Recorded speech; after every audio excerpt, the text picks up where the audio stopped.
Hello everyone, welcome back to my YouTube channel.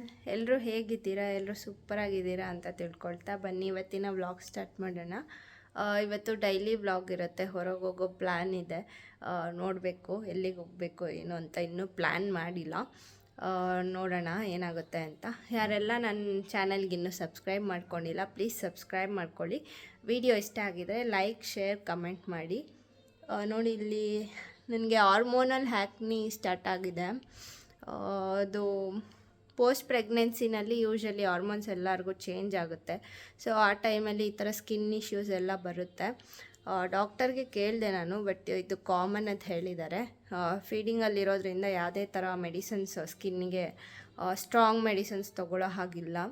So ಅದಕ್ಕೆ ನೋಡಬೇಕು feeding stop ಮಾಡಿದ್ಮೇಲೆ ಹೇಗೆ ನಮ್ಮದು ಬ್ಲಡ್ ಪ್ಯೂರಿಫೈ ಆಗುತ್ತಲ್ವ. ಸೊ ಇದೆಲ್ಲ ಕ್ಲಿಯರ್ ಆಗುತ್ತೆ ಅಂತ ಅನಿಸುತ್ತೆ.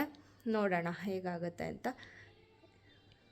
ನೋಡಿ, ಒಂದು ಕಡೆ ಸ್ಟಾಪ್ ಆದರೆ ಮತ್ತೆ ಬೇರೆ ಕಡೆ ಸ್ಟಾರ್ಟ್ ಆಗುತ್ತೆ ಆ್ಯಕ್ನಿ, ಹಾರ್ಮೋನಲ್ ಆ್ಯಕ್ನಿ. ನನಗೆ ಟೀನೇಜಲ್ಲಿ ಕೂಡ ಆ್ಯಕ್ನಿ ಇರಲಿಲ್ಲ, ಬಟ್ ಇವಾಗ ಪೋಸ್ಟ್ ಪ್ರೆಗ್ನೆನ್ಸಿನಲ್ಲಿ ತುಂಬ ಸ್ಕಿನ್ನಲ್ಲಿ ನನಗೆ ಆ್ಯಕ್ನಿ ಆಗಿರ್ಬೋದು, ಆ ಥರ ಡ್ರೈ ಸ್ಕಿನ್ ಆಗ್ತಿದೆ, ಆ ಥರ ಆಗ್ತಿದೆ. ಮತ್ತು ಅದು ಫೀಡಿಂಗ್ ಸ್ಟಾಪ್ ಮಾಡಿದ್ಮೇಲೆ ಸರಿ ಹೋಗುತ್ತೆ. ಇವತ್ತು GBC ಜ್ಯೂಸ್ ಮಾಡ್ಕೊಳ್ತಾ ಇದ್ದೀನಿ ನಾನು. ಒಂದೇ ಒಂದು ಚಿಕ್ಕದು ಸೀಬೆಹಣ್ಣು ಹಾಕ್ಕೊಂಡಿದ್ದೀನಿ, ಮತ್ತು ಒಂದು ಚಿಕ್ಕದು ಬೀಟ್ರೂಟು, ಮತ್ತು ಒಂದು ಕ್ಯಾರೆಟು. ಇದು ಸೀಬೆಹಣ್ಣು ಬದಲು ನೀವು ಆ್ಯಪಲ್ ಬೇಕಾದರೆ ಯೂಸ್ ಮಾಡ್ಬೋದು. ನಾನು ಮನೆಯಲ್ಲಿ ಇತ್ತು ಅಂತ ಹಾಕ್ಕೊಳ್ತಾ ಇದ್ದೀನಿ. ಇದು ಆ್ಯಪಲ್ಗಿಂತ ತುಂಬ ಒಳ್ಳೆಯದು.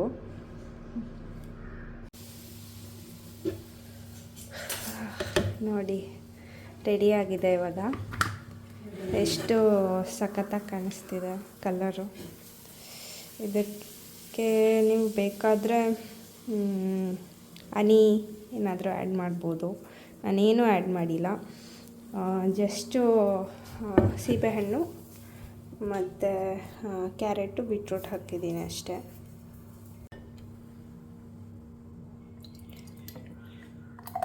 ಈ ಥರ ಗಟ್ಟಿ ಇದ್ರೇ ಚೆನ್ನಾಗಿರೋದು. ನೀವು ಫಿಲ್ಟರ್ ಮಾಡಿಬಿಟ್ರೆ ಎಲ್ಲ ಅದರಲ್ಲೇ ಹೋಗಿಬಿಡುತ್ತೆ.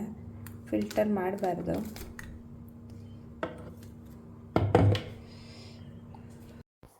ಬ್ರೇಕ್ಫಾಸ್ಟ್ಗೆ GBC juice, Goa, beetroot, carrot juice ಮಾಡ್ಕೊಂಡಿದ್ದೆ, ಮತ್ತು ಸ್ವಲ್ಪ ಬ್ರೆಡ್ ಟೋಸ್ಟ್ ಮಾಡ್ಕೊಂಡಿದ್ದೆ ಅಷ್ಟೇ. ಲೈಟಾಗಿ ಬ್ರೇಕ್ಫಾಸ್ಟ್ ಮಾಡಿಕೊಂಡೆ. ಮಕ್ಕಳನ್ನ ನೋಡ್ಕೊಳ್ಳೋದು ಎಷ್ಟು ಕಷ್ಟ ನೋಡಿ. ನಾನು ಕಿಚನಲ್ಲಿ ಏನಾದರೂ ಮಾಡಬೇಕಾದ್ರೆ ಈ ಥರ ಸೋಫಾ ಮೇಲೆ ಹತ್ತಿ ನಿಂತ್ಕೊಳ್ತಾಳೆ, ಮತ್ತು ಏನಾದರೂ ಬಿದ್ದರೆ ಅಂತ ಅದೊಂದು ಭಯ. ಅದಕ್ಕೋಸ್ಕರ ಒಬ್ಬರೇ ನೋಡ್ಕೊಳ್ಳೋಕ್ಕೆ ತುಂಬ ಕಷ್ಟ. ಮನೆಯಲ್ಲಿ ಯಾರಾದರೂ ಒಬ್ಬರು ಇರಲೇಬೇಕು ನೋಡ್ಕೊಳ್ಳೋಕ್ಕೆ. ನಾನೇನಾದರೂ ಕೆಲಸ ಮಾಡಬೇಕಂದ್ರೆ ಆಗೋದೇ ಇಲ್ಲ. ಅವಳನ್ನ ಯಾರಾದರೂ ನೋಡಿಕೊಂಡ್ರೆ, ಅಮ್ಮ ಯಾರಾದರೂ, ನಾನೇನಾದರೂ ಕೆಲಸ ಮಾಡ್ಕೊಳ್ತೀನಿ. ಆ ಥರ ಒಬ್ಬರೇ ನೋಡ್ಕೊಳ್ಳೋದು ಆಗಲ್ಲ, ತುಂಬ ಕಷ್ಟ. ಈ ಥರ ಎಲ್ಲ ಸೋಫಾ ಎಡ್ಜ್ ಹತ್ರ ಎಲ್ಲ ನಿಂತ್ಕೊಳ್ಳೋದು ಎಲ್ಲ ಮಾಡ್ತಾಳೆ. ಮತ್ತು ಬಿದ್ದು ಏನಾದರೂ ಏಟಾಗಿಬಿಟ್ರೆ ಅಂತ ಅದೊಂದು ಭಯ. ಅದು ಅಲ್ಲಿ ಸಾಫ್ಟ್ ಟಾಯ್ಸ್ ಇಟ್ಟಿರ್ತೀವಿ, ಅದೆಲ್ಲ ಕೆಳಗೆ ಹಾಕಿ ಹತ್ತಿ ನಿಂತ್ಕೊಳ್ತಾಳೆ.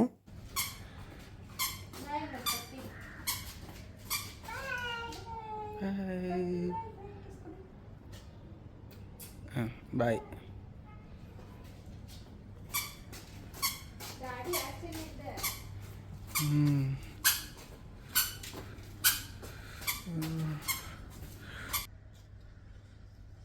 ಮಾಲಿಗೆ ಹೊರಡ್ತಾ ಇದ್ದೀವಿ. ಕ್ರಿಸ್ಮಸ್ಗೆ ಒಳ್ಳೆ ಡೆಕೋರೇಷನ್ ಮಾಡಿದ್ದಾರೆ, ಅದಕ್ಕೆ ಗುಡ್ಡಿಗೆ ತೋರಿಸೋಣ ಅಂತ 5:30 ಆಯಿತು. ಅದಕ್ಕೆ ಹೋಗ್ತಾ ಇದ್ದೀವಿ.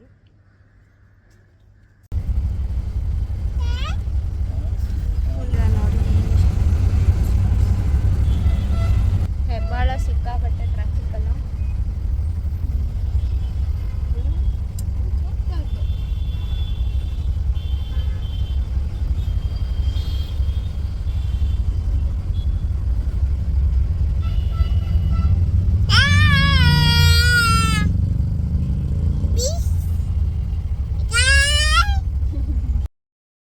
ಮಾಲ್ ಆಫ್ ಏಷ್ಯಾಗೆ ಹೊರಟ್ವಿ. 4 ಕಿಲೋಮೀಟರ್ಸ್ ಇತ್ತು ಅಷ್ಟೇ ಮನೆಯಿಂದ. ಬಟ್ ಟ್ರಾಫಿಕ್ಕಿಂದ ನಾವು 1 ಅವರ್ಗೆ ರೀಚ್ ಆಗಿದ್ದೀವಿ, ಅಷ್ಟು ಟ್ರಾಫಿಕ್ ಇತ್ತು ಹೆಬ್ಬಾಳಿಂದ. ಈ ಮಾಲ್ ಆದಮೇಲೆ ತುಂಬ ಟ್ರಾಫಿಕ್ ಅಂತ ಹೇಳ್ತಾರೆ ಎಲ್ಲರೂ. ಈ ರೋಡ್ಗೆ ಹೋಗೋದಕ್ಕೆ ನನಗೆ ತುಂಬ ಬೇಜಾರಾಗೋಯಿತು, ಅಷ್ಟು ಟ್ರಾಫಿಕ್ಕು ಇತ್ತು. ಕೇಕ್ ಶೋಗೆ ಹೋಗೋಣ ಅಂತ ಪ್ಲ್ಯಾನ್ ಮಾಡಿದ್ವಿ. ಎವ್ರಿ ಇಯರ್ ನಾವು ಕೇಕ್ ಶೋಗೆ ಹೋಗ್ತೀವಿ. ಬಟ್ ಇವಾಗ ಮಾಲಲ್ಲಿ ತುಂಬ ಚೆನ್ನಾಗಿ ಡೆಕೋರೇಟ್ ಮಾಡಿದ್ದಾರೆ ಅಂತ ವೀಡಿಯೋಸ್ ನೋಡಿದೆ ನಾನು ರೀಲ್ಸಲ್ಲೆಲ್ಲ. ಬಟ್ ರೀಲ್ಸಲ್ಲಿ ನೋಡಿರೋ ಥರ ಇಲ್ಲಿಲ್ಲ, ಫ್ಯಾಕ್ಟೇ ಬೇರೆ ಇದೆ ನೋಡಿ. ರಿಯಾಲಿಟಿ ಇದೆ ರಿಯಾಲಿಟಿ, ಬಟ್ ವೀಡಿಯೋಸಲ್ಲಿ ಫುಲ್ಲು ಖಾಲಿ ಇರುತ್ತೆ. ಚೆನ್ನಾಗಿ ಫೋಟೋಸು ವೀಡಿಯೋಸ್ ಎಲ್ಲ ಅದು ಪೇಯ್ಡ್ ಪ್ರಮೋಷನ್ ಅನಿಸುತ್ತೆ, ಅವ್ರಿಗೆಲ್ಲ ಇನ್ಫ್ಲೂಯೆನ್ಸರ್ಸ್ಗೆಲ್ಲ ಸಿಗೋದು. ಅದರಿಂದ ನಾವು ಅದನ್ನು ನೋಡಿ ಬರ್ತೀವಿ. ಬಟ್ ನೋಡಿ ರಿಯಾಲಿಟಿ, ಒಂದು ಫೋಟೋ ತಗೊಳ್ಳೋಕ್ಕೂ ಜಾಗ ಇಲ್ಲ, ಒಂದು ವೀಡಿಯೋ ತೊಗೊಳಕ್ಕೂ ಜಾಗ ಇಲ್ಲ, ಅಷ್ಟು ಕ್ರೌಡ್ ಇತ್ತು, ತುಂಬಾ ಕ್ರೌಡ್ ಇತ್ತು. ಮತ್ತು ಸ್ನೋಫಾಲ್ ಅಂತೆಲ್ಲ ಹೇಳಿದರು, ಬಟ್ ಏನು ಸ್ನೋಫಾಲು ನಾವು ನೋಡಿಲ್ಲ. ನನಗಂತೂ ಯಾಕಾದರೂ ಹೋಗಿದ್ವೋ ಅನಿಸ್ಬಿಡ್ತು. ಗುಡ್ಡಿನ ಬೇರೆ ಎತ್ಕೊಂಡು ಅವಳನ್ನ ಕೆಳಗೆ ಕೂಡ ಬಿಡೋಕ್ಕಾಗ್ತಾಯಿಲ್ಲ, ಅಷ್ಟು ಕ್ರೌಡು. ಮತ್ತು ಯಾರಾದರೂ ತುಳಿದ್ಬಿಟ್ರೆ ಕಷ್ಟ ಅಲ್ವಾ, ಮಕ್ಕಳನ್ನ ಕೆಳಗೆ ಬಿಡೋಕ್ಕಾಗಲ್ಲ ಅಷ್ಟು ಕ್ರೌಡಲ್ಲಿ, ಎತ್ಕೊಳ್ಳೋಕ್ಕೂ ಆಗ್ತಾಯಿರಲಿಲ್ಲ, ಆ ಥರ ಇತ್ತು. ತುಂಬಾ ಕ್ರೌಡ್ ಇತ್ತು. ಯಾರಾದರೂ ಪ್ಲ್ಯಾನ್ ಮಾಡಿದ್ರೆ ವೀಕೆಂಡ್ಸಲ್ಲಿ ಮತ್ತು ಹಾಲಿಡೇಸ್ ಇರುತ್ತಲ್ಲ, ಈ ಥರ ಯಾವ್ದಾದ್ರು ಒಕೇಶನಲ್ಲಿ ಹೋಗೋ ಪ್ಲ್ಯಾನ್ ಮಾಡಲೇಬೇಡಿ. ಇದು ಸೆಕೆಂಡ್ ಟೈಮ್ ನಾವು ಹೋಗ್ತಿರೋದು ಮಾಲ್ ಆಫ್ ಏಷ್ಯಾಗೆ. ಫಸ್ಟ್ ಟೈಮ್ ಕೂಡ ಇದೇ ಥರ ಎಕ್ಸ್ಪೀರಿಯೆನ್ಸ್ ಆಗಿತ್ತು ನಮಗೆ. ತಿನ್ನೋಕ್ಕೂ ಊಟ ಇರಲಿಲ್ಲ, ಫುಡ್ ಕೋರ್ಟ್ ಆವಾಗಲೂ ಕೂಡ ಫುಲ್ಲಾಗಿತ್ತು, ಇವತ್ತೂ ಫುಲ್ಲಾಗಿದ್ದಾರೆ. ಅಟ್ಲೀಸ್ಟ್ ಊಟ ಏನಾದರೂ ಮಾಡ್ಕೊಂಡು ಹೋಗೋಣ, ಸ್ನ್ಯಾಕ್ಸ್ ಥರ ಏನಾದರೂ ತಿನ್ಕೊಳ್ಳೋಣ ಅಂತ ನೋಡಿದ್ರೆ ಫುಡ್ ಕೋರ್ಟಲ್ಲಿ ಕೂರೋಕ್ಕೂ ಜಾಗ ಇರಲಿಲ್ಲ. ಮತ್ತು ಪ್ಲೇ ಝೋನಲ್ಲಿ ಕೂಡ ಅಷ್ಟೇ, ಫುಲ್ಲು ಎಲ್ಲ ಕಡೆಯೂ ಫುಲ್ಲು ಕ್ರೌಡ್ ಇದ್ದರು. ಸುಮ್ಮನೆ ಬಂದಿರೋದೇ ವೇಸ್ಟ್ ಅನಿಸ್ಬಿಡ್ತು ನನಗೆ. ನಾನು ಸುಮ್ಮನೆ ಆ ಡೆಕೋರೇಷನ್ ನೋಡೋಕ್ಕೋಸ್ಕರ ಬಂದಿದ್ದು, ಯಾವತ್ತೂ ಹೋಗಿರಲಿಲ್ಲ. ಕ್ರಿಸ್ಮಸ್ ನ್ಯೂ ಇಯರ್ ಟೈಮಲ್ಲಿ ಡೆಕೋರೇಟ್ ಮಾಡಿರ್ತಾರಲ್ವ, ಆ ಟೈಮಲ್ಲೆಲ್ಲ ನಾನು ಹೋಗಿರಲಿಲ್ಲ. ಅದಕ್ಕೋಸ್ಕರ ನೋಡೋಣ, ಕೇಕ್ ಶೋಗೆ ಆಲ್ರೆಡಿ ನೋಡಿರ್ತೀವಲ್ಲ, ಎವ್ರಿ ಇಯರ್ ನೋಡ್ತಾ ಇರ್ತೀವಿ, ಅದು ನೋಡ್ಬೋದು ಆಮೇಲೆ ಕೂಡ ಅಂತ ಹೇಳಿಬಿಟ್ಟು ನೋಡೋಣ ಅಂತ ಬಂದ್ವಿ. ಬಟ್ ವೀಕೆಂಡ್ಸಲ್ಲಂತೂ ಬರಲೇಬಾರ್ದು, ಅಷ್ಟು ಜನ. ಸುಮ್ಮನೆ ವೇಸ್ಟ್ ಅನಿಸ್ತು. ಬರಬೇಕಾದ್ರೆ ಕೂಡ ಅಷ್ಟೇ, ಮತ್ತು 9-10 ಆದ್ರೂ ಅಷ್ಟೇ ಕ್ರೌಡ್ ಇತ್ತು. ಕ್ರೌಡ್ ಅಂತೂ ಕಮ್ಮಿನೇ ಆಗಲಿಲ್ಲ. ಯೂಶ್ವಲಿ ಆ ಲೈಟಿಂಗ್ಸ್ ನೋಡೋಕ್ಕೆ ಜನ ಬರ್ತಾರಲ್ವ, 6 ಮೇಲೇ ಅದು ಲೈಟಿಂಗ್ಸ್ ಎಲ್ಲ ಚೆನ್ನಾಗಿರೋದು. ಡೇ ಟೈಮಲ್ಲಿ ಅಷ್ಟೊಂದು ಚೆನ್ನಾಗಿ ಕಾಣಿಸೋದಿಲ್ಲ. 6 ಮೇಲೇ ತುಂಬ ಕ್ರೌಡು, 10ವರೆಗೂ ಬರ್ತಾನೇ ಇದ್ದರು. ಗುಡ್ಡಿನ ಕೆಳಗಡೆ ಬಿಡೋಕ್ಕೂ ಆಗಲಿಲ್ಲ, ಸುಮ್ಮನೆ ಬೇಡ ಅಂತ ಎತ್ಕೊಂಡು ನಮಗಂತೂ ಸುಸ್ತಾಗೋಯಿತು. ಅಟ್ಲೀಸ್ಟ್ ಪ್ಲೇ ಝೋನಲ್ಲಿ ಏನಾದರೂ ಆಡಿಸೋಣ ಅಂತ ನೋಡಿದ್ರೆ ಅದರಲ್ಲಿ ಕೂಡ ತುಂಬ ಜನ ಇದ್ದರು. ನನಗೆ ನಿಜ ಮಾಲ್ ಆಫ್ ಏಷ್ಯಾ ಹೋಗೋದೇ ಬೇಡ ಅನಿಸ್ಬಿಡ್ತು. ಫಸ್ಟ್ ಟೈಮ್ ಕೂಡ ಇದೇ ಥರ ಎಕ್ಸ್ಪೀರಿಯೆನ್ಸ್ ಆಗಿತ್ತು, ಇಷ್ಟು ಕ್ರೌಡ್ ಇರಲಿಲ್ಲ.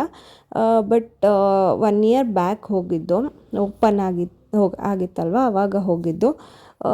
ಬಟ್ ಆ ಫುಡ್ ಕೋರ್ಟಲ್ಲಿ ಇಷ್ಟೊಂದು ಇರಲಿಲ್ಲ, ಲೈಕ್ ಸ್ವಲ್ಪ ಜನ ಇದ್ದರು. ಫುಡ್ ಕೋರ್ಟಲ್ಲಿ ಕೂಡ ನಮಗೆ ತಿನ್ನೋಕ್ಕೂ ಏನೂ ಸಿಗಲಿಲ್ಲ, ಏನೂ ಇಲ್ಲ. ಒಂಥರ ನಿಜ ಫೆಡ್ಡಪ್ ಆಗೋಯಿತು ಮಾಲ್ ಆಫ್ ಏಷ್ಯಾಗೆ ಬಂದು. ಫಸ್ಟ್ ಟೈಮು ಇದೇ ಥರ ಆಯಿತು, ಇವಾಗಲೂ ಕೂಡ ಇದೇ ಥರ ಆಯಿತು. ಅದಕ್ಕೆ ಹೇಳೋದು, ವೀಡಿಯೋಸ್ ನೋಡಿಕೊಂಡು ರೀಲ್ಸ್ ಇನ್ಫ್ಲೂಯೆನ್ಸಸ್ ಎಲ್ಲ ಮಾಡ್ತಾರಲ್ಲ, ಅದು ನೋಡಿಕೊಂಡು ಬರಲೇಬಾರ್ದು. ರಿಯಾಲಿಟಿನೇ ಬೇರೆ ಇರುತ್ತೆ ಅಲ್ಲಿ. ಗುಡ್ಡಿಗೆ ಎಲ್ಲಾದರೂ ಕರ್ಕೊಂಡೋಗ್ಬೇಕು ಅಂತ ಕರ್ಕೊಂಡು ಬಂದಿದ್ದು ಅಷ್ಟೇ. ಅವಳೆಲ್ಲ ನೋಡಿ ಎಕ್ಸ್ಪೀರಿಯೆನ್ಸ್ ಮಾಡಲಿ, ಎಲ್ಲ ಥರನೂ ನೋಡಬೇಕು, ಅವಳು ಕೂಡ ಎಲ್ಲ ಕಡೆ ಹೋಗಬೇಕು ಅಂತ ಅವಳಿಗೆ ಕರ್ಕೊಂಡು ಹೋಗಿದ್ದು ಅಷ್ಟೇ. ಮೇ ಬಿ ಮೂವಿ ಕೂಡ ಅಷ್ಟೇ ಫುಲ್ಲಾಗಿದ್ರು ಅನಿಸುತ್ತೆ. ಮೂವಿಗೆ ಹೋಗೋಣ ಅಂದ್ಕೊಂಡ್ವಿ, ಬಟ್ ಗುಡ್ಡಿನ ಎತ್ಕೊಂಡು ನಿಜ ಮೂವಿ ನೋಡೋಕ್ಕಾಗೋದಿಲ್ಲ, ಅವಳು ನೋಡೋಕ್ಕೂ ಬಿಡೋದಿಲ್ಲ. ಯಾವತ್ತೂ ನಾವು ಅವಳನ್ನ ಕರ್ಕೊಂಡು ಮೂವಿಗೆಲ್ಲ ಹೋಗಲೂ ಇಲ್ಲ. ಮೇ ಬಿ ನಾನೇ ಹೋಗಿಲ್ಲ ಅನಿಸುತ್ತೆ. ಗುಡ್ಡಿ ಹುಟ್ಟಾಗಿಂದನೂ ನಾನು ಯಾವ ಮೂವಿನೂ ನೋಡಿಲ್ಲ. ಪ್ರೆಗ್ನೆನ್ಸಿನಲ್ಲೇ ಲಾಸ್ಟ್ ನೋಡಿದ್ದು ನಾನು. ಈ ಥರ ಸ್ಪೆಷಲ್ ಒಕೇಶನಲ್ಲಿ ಯಾರೂ ಹೋಗೋ ಪ್ಲ್ಯಾನ್ ಮಾಡಬೇಡಿ ಮಾಲ್ ಆಫ್ ಏಷ್ಯಾಗೆ. ನಾನು ಎಕ್ಸ್ಪೀರಿಯೆನ್ಸ್ ಮಾಡಿರೋದ್ರಿಂದ ಹೇಳ್ತಾ ಇದ್ದೀನಿ. ಪಾರ್ಕಿಂಗ್ ಕೂಡ ಪ್ರಾಬ್ಲಮ್ ಇರುತ್ತೆ ಮತ್ತು ಟ್ರಾಫಿಕ್ ತುಂಬ ಇರುತ್ತೆ. ಕ್ಯಾಬ್ ಕೂಡ ಸಿಗೋದಿಲ್ಲ. ಬರಬೇಕಂದ್ರೆ ನಮಗೆ ಕ್ಯಾಬ್ ಕೂಡ ಸಿಗಲಿಲ್ಲ. ಫಸ್ಟ್ ಟೈಮ್ ಕೂಡ ಹಾಗೆ ಆಯಿತು, ಇವಾಗಲೂ ಹಾಗೆ ಆಯಿತು.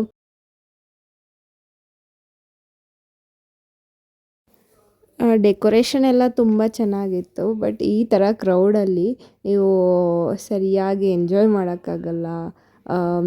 ಅದು ಒಳ್ಳೆ ಫೋಟೋಸ್ ಕೂಡ ತೊಗೊಳಕ್ಕಾಗಲ್ಲ ನಿಮಗೆ. ಸುಮ್ಮನೆ ಈ ಕ್ರೌಡಲ್ಲಿ ಹೋಗೋ ಬದಲು ಸುಮ್ಮನೆ ಇರೋದೇ ಒಳ್ಳೆಯದು ಅನ್ನಿಸ್ತು ನನಗೆ.